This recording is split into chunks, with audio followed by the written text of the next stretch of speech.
this week, we're finishing up our time with brain health, but I just love when we do programs together because I think we really balance each other out, and I always have an intention of really wanting our participants to walk away with some new knowledge that they didn't have. And so this week it was liver, and introducing liver into their life, and how to source it, how to cook with it, and how to make it approachable on the plate.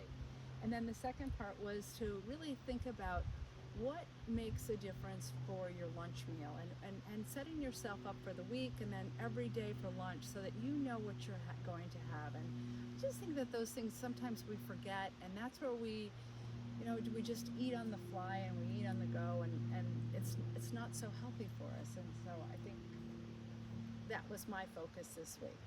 Yeah, and those tools are invaluable because it really teaches people how to incorporate the most nutrient-dense foods, something like liver, and then how to apply that over the course of a week so that you have the balance you're talking about with, not only sources of protein, but as you described, your balances of omega-6s and omega-3s, incorporating poultry on a limited basis and making sure that's offset with wild salmon. So, that's really what it's all about. And I try to, if I can, really help participants identify 2 or 3 biomarkers or tests that they can ask for every couple years that will serve as compass bearings for them, to help them understand if they're on track or not. And this week we really, as part of a ketogenic diet, intermittent fasting, and how they relate to brain health, I helped participants understand why they want to ask for uric acid, a uric acid test, and it's something that most people have no idea as to what their levels are, but it really shows how their liver